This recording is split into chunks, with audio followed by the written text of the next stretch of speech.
সকাল থেকে জাল ফেলে বসে আছি, এখনো পর্যন্ত একটাও মাছ ধরা পড়েনি।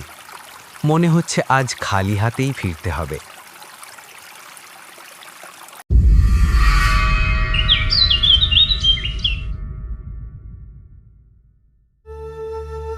ফুলপুর নামের এক রাজ্যের একটি ছোট্ট গ্রামে মাধব নামে এক গরিব জেলে থাকত। মাধবের একটি মেয়েও ছিল। মেয়েটি ছিল অন্ধ, কিন্তু দেখতে ছিল ভীষণ সুন্দর।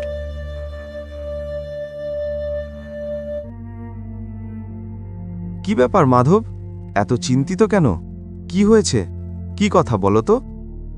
এখন আর কী বা বলবো হরিদাস কাকু, আপনি তো সবই জানেন। পিয়ালির মা চলে যাওয়ার পর থেকে পিয়ালির সব দায়িত্ব এখন আমার ওপর। আর এখন পিয়ালি বড় হয়ে গেছে, কিন্তু কি বলবো, তার অন্ধ হওয়ার কারণে কেউই তাকে বিয়ে করতে চায় না। এমন অবস্থায় আপনিই বলুন, আমি কি করব? মাধব, তুমি চিন্তা করো না। ওপরওয়ালা সব সময় আমাদের পরীক্ষা নেন। এমন সময় আমাদের সাহস নিয়ে চলতে হয়, হাল ছেড়ে দেওয়া ঠিক নয়। হ্যাঁ কাকু, হয়তো আপনি ঠিকই বলছেন।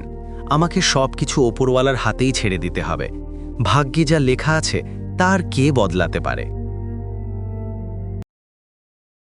এ কথা বলে মাধব নদীর ধারে মাছ ধরতে চলে যায়। হে ওপরওয়ালা, আমার মেয়ের ভাগ্যের দরজাটা তুমি খুলে দাও। এই কথা বলে মাধব মাছ ধরতে শুরু করে। ধীরে ধীরে সন্ধ্যা নেমে আসে। মাধবের জালে অল্প কিছু মাছই ধরা পড়েছিল। আজ তো খুব কম মাছই ধরা পড়ল। এগুলো বিক্রি করে তো শুধু একবেলা খাওয়ারই জোগাড় হবে। এই ভাবতে ভাবতেই মাধব মাছ বিক্রি করতে বাজারে যায়। মাছ নাও, মাছ নাও, টাটকা মাছ, এই মাত্র ধরে এনেছি। নাও নাও, টাটকা মাছ নাও। মাছ বিক্রি করে মাধব বাড়ি ফিরে আসে। বাড়ি এসে সে দেখে পিয়ালি মুখে বিষণ্ণতা নিয়ে বাইরে বসে আছে। পিয়ালি মা, আমি বাড়িতে। বাবা, আপনি এসে গেছেন? আজ আসতে আপনার অনেক দেরি হয়ে গেল। আপনি তো জানেনই আমি একা কোথাও যেতে পারি না। আরে মা, কি করব বলো, আজ মাছ একেবারেই ধরা পড়ছিল না, তাই একটু দেরি হয়ে গেল। তুই চিন্তা করিস না, কাল থেকে তুইও আমার সঙ্গে চলবি। এতে না তোর আমার জন্য চিন্তা থাকবে, না আমার তোর জন্য চিন্তা থাকবে। কি বলিস মা? হ্যাঁ বাবা, সেটাই ঠিক হবে।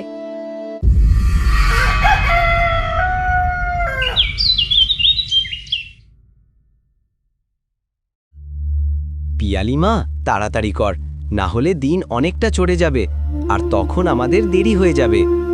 ঠিক আছে বাবা, চলুন। মাধব পিয়ালিকে সঙ্গে নিয়ে মাছ ধরতে বেরিয়ে পড়ে। নদীর ধারে পৌঁছে মাধব পিয়ালিকে বলে, মা, আমরা পৌঁছে গেছি। এখন তুই নৌকায় আরাম করে বসে পড়, তারপর আমরা মাছ ধরতে যাব। বাবা, আমি পড়ে যাব না তো? আরে না না মা, কিছুই হবে না, তুই শুধু আরাম করে বসে থাক। পিয়ালি চোখে দেখতে পেত না, তাই সে চুপচাপ নৌকায় বসে পড়ে। তারপর মাধব নৌকা নিয়ে মাছ ধরতে চলে যায়। গত কয়েকদিন ধরেই আমার সঙ্গে এমনটাই হচ্ছে, মাছ যেন আসছেই না। যদি এমনই চলতে থাকে, না হলে তো আমি আর আমার মেয়ে, আমরা দুজনেই না খেয়ে মরে যাব। কিন্তু আজও তার হাতে একটাও মাছ ধরা পড়ল না। আজ তো একটাও মাছ জালে উঠল না। মাধব এই চিন্তায় ডুবেছিল। ঠিক তখনই রঘু নামে আর একজন জেলে নিজের নৌকা নিয়ে মাধবের কাছে এসে পৌঁছায়। আরে মাধব ভাই, আজ কাকে সঙ্গে করে এনেছো? এই কন্যাটিকে? এটা আমার মেয়ে পিয়ালি। ও, এটাই তোমার মেয়ে, যে অন্ধ, তাই তো? হ্যাঁ। তা বলতে গেলে সুন্দরী করতে ওপরওয়ালা কোনো কমতি রাখেননি, শুধু মনে হয় চোখ দিতে ভুলে গেছেন। রঘু ভাই, এমন কথা আপনি কিভাবে বলতে পারেন? দেখুন, আমার মেয়ে যেমনই হোক, আমার কাছে সেই সবচেয়ে সুন্দর আর সবচেয়ে ভালো, বুঝলেন? আচ্ছা আচ্ছা, ঠিক আছে ভাই, আমি বুঝে গেছি। এতে রাগ করার মতো এমন কি কথা হলো? আমি তো শুধু মজা করছিলাম। যদি আপনার খারাপ লেগে থাকে তাহলে আমি এখান থেকে চলে যাচ্ছি। রঘু আর মাধবের কথাবার্তা শুনে পিয়ালির মনটা ভেতরে ভেতরে খুব খারাপ হয়ে যায়। তখনই মাধব তাকে বলে, মা পিয়ালি, কি হলো রে? তুই হঠাৎ চুপ হয়ে গেলি কেন? শোন মা, এদের মতো লোকের কথায় একদম মন দিস না।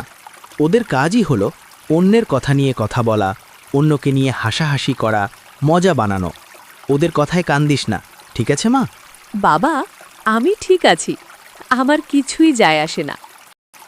এই দুনিয়ার মানুষ কে কি বলে তাতে আমার কিছু যায় আসে না। আপনি আমাকে ভালোবাসেন, আমার জন্য এইটুকুই যথেষ্ট। হ্যাঁ, বাহ আমার মেয়ে, তোর এই ভাবনাটা আমার খুব ভালো লাগলো। মা, আমি নৌকাটা নদীর ধারে বেঁধে দিই, তারপর তোর জন্য জঙ্গল থেকে কিছু ফল তুলে নিয়ে আসি।